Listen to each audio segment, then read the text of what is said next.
The Minnesota Timberwolves are officially in to the playoffs and not as a play-in team.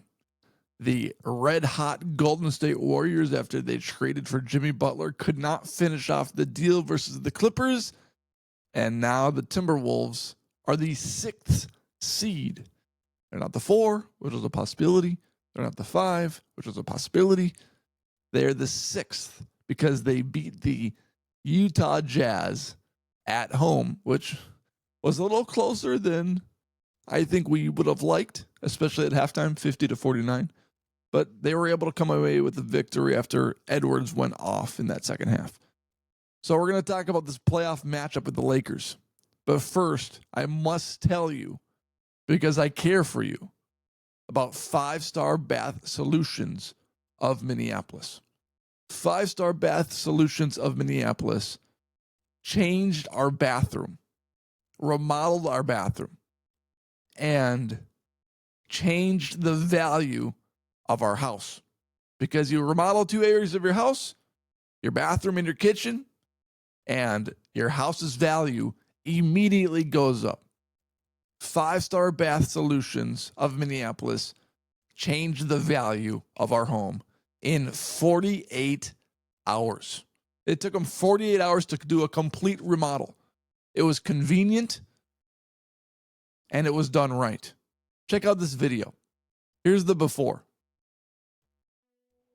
Moldy bathroom, ugly looking floors, a step into the shower, which he really disliked. It made the bathroom feel tiny. Handrails everywhere, one sink, ugly vanity, just nasty. And voila, step gone, bathroom remodeled, new shower, new bathtub, new vanity, double sinks. Flooring is unbelievably awesome. And they did this in 48 hours. We didn't have to cram downstairs for 6 weeks. We weren't stuck using the same bathroom, and the price is the same as any other bathroom. I checked it out myself. 5-Star Bath Solutions of Minneapolis. Check them out today. Give them a call and get your bathroom remodel done right and done quick. 5-Star Bath Solutions of Minneapolis. Okay, so the Timberwolves. They're facing LeBron James, Luka Doncic, Austin Reeves. Who else the Lakers got? JJ Redick. I don't know who else they got. They got like RJ Achumura. Who else they got? They got some other talent. They got players. Because the Lakers are the 3rd seed, which is one of the highest seeds that they've been for a long time. And if you remember last year's playoffs, the Timberwolves met the Dallas Mavericks in the Western Conference Finals. And the Timberwolves could not slow down Luka Doncic. He ate the Timberwolves alive in crunch time. And the most frustrating part of last year's playoffs was not even Luka Doncic's clutch time performances, because the dude's going to score. He's an amazing talent, probably a top 5 player in the NBA. And what was so frustrating about it was that the dude was hurt and had foot or ankle or leg problems. And the Timberwolves, instead of attacking him defensively, because what the Mavericks did last year is they switched every pick and roll. If someone set a pick for Anthony Edwards, let's say Jaden McDaniels does that, Luka Doncic switched or would have switched onto Anthony Edwards. And what the Timberwolves did offensively was absurd. Luka was guarding Jaden McDaniels. And what they did offensively was they threw Jaden McDaniels in the corner, and he just sat there, didn't move, while Anthony Edwards received a pick and roll or pick and pop from Karl Anthony Towns or Rudy Gobert. So what Luka did was rest defensively. He didn't put any effort on that side of the floor, which meant that at the end of the game, during clutch time, he conserved and used all the energy he had left, which was a lot, because he was not demanded to do anything defensively from the Timberwolves side. So what needs to change in this series is, regardless of Luka Doncic's health, the Timberwolves need to attack him. Because as good as he is offensively, the dude is slow and lethargic defensively. And you cannot allow him to sit in the corner and do absolutely nothing. You need to attack him, run plays against him, get him in foul trouble, set screens so that he's matched up with Edwards or even Julius Randle, something so that you have to make him work. If you don't do that, the series is over. The series is going to be over if you do the exact same strategy as last year, where you just throw in the corner and you can just sit there. Just sit there. Nothing happens. So that needs to change in this series. But my biggest concern going into the Lakers series has nothing to do with Luka Doncic, LeBron James, Austin Reeves. It has everything to do with how the Minnesota Timberwolves basketball team handles adversity. Because they don't handle it well. And they have not handled it well all season long. Which is concerning. Because when you face a team like the Lakers that have their superstars, you are going to face adversity. Plus, it brings into the conversation of the NBA rigging it, whether it's true or untrue, for the Lakers to win this series. So as soon as adversity hits, meaning the ref doesn't call a foul that should have been a foul, or you miss a bunch of three-point shots in a row and the Lakers get off to a big lead, or they come back, the Timberwolves players, fans especially, but it's going to be in the back of the mind of players too, are going to point to the league and say, you wanted the Lakers to win. We had no chance. Woe is me. The NBA is rigged. And you've seen Edwards say things like that this year where he picked up a technical. He said, you guys are cheating. They got teed up, ejected probably. So the problem that the Timberwolves have had all year is that, one, Anthony Edwards is an immature leader. He has no composure. None.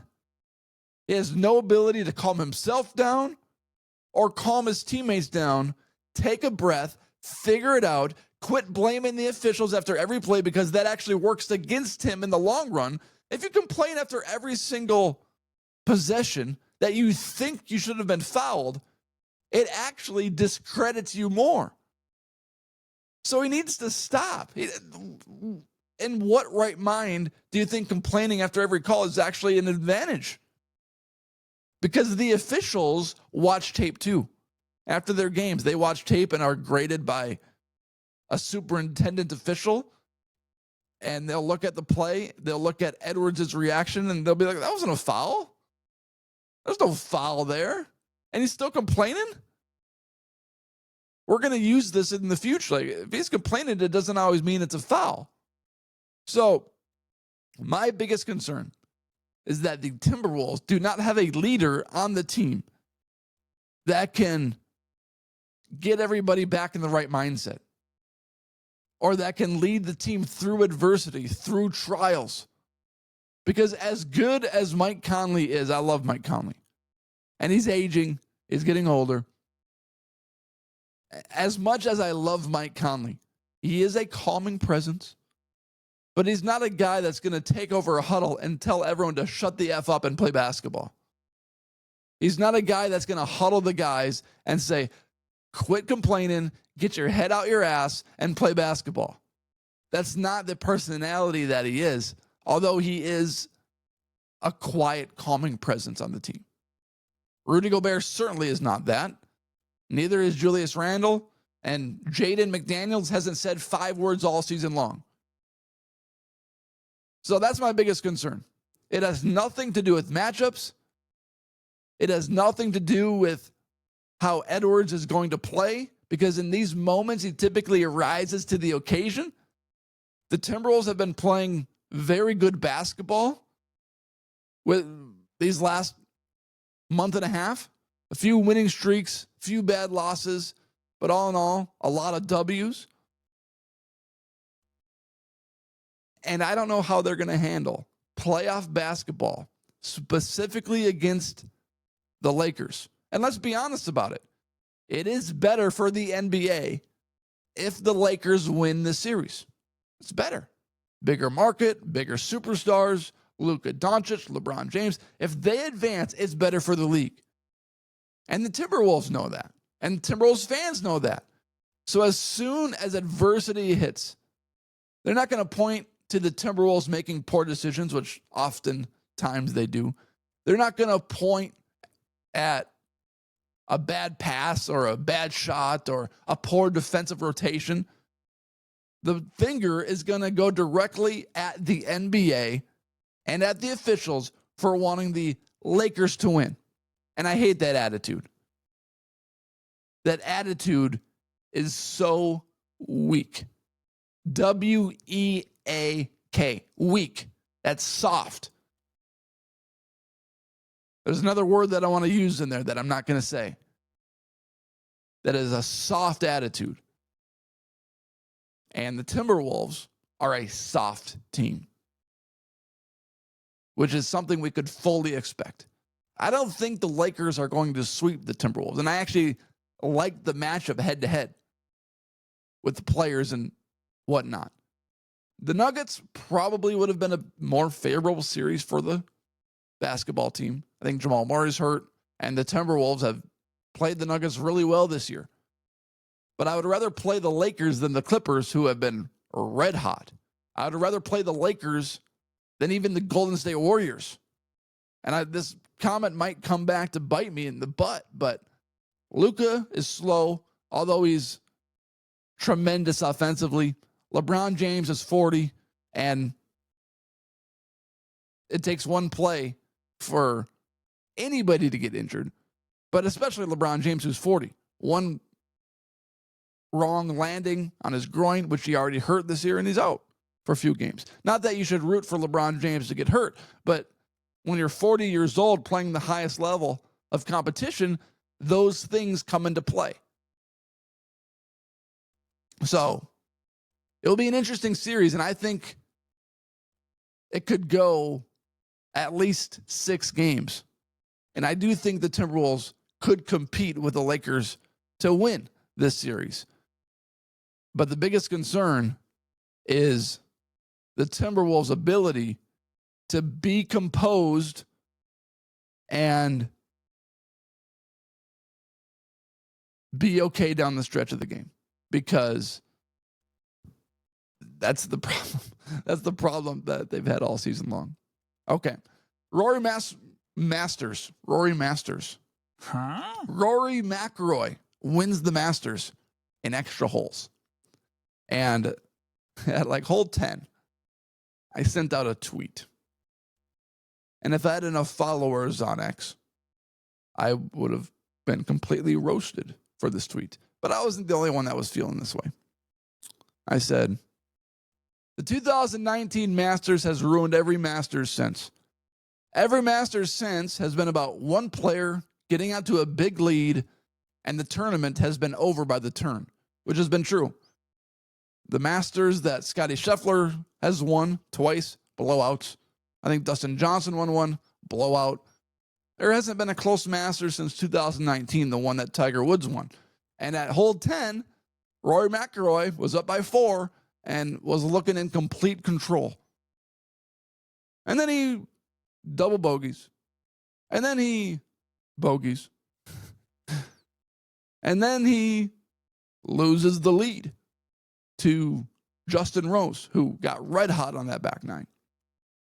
And then Rory, on 15, puts the ball, his second shot, hooks it around the tree, par 5, gets within 4 to 5 feet for eagle, misses the eagle, but taps in the birdie putt.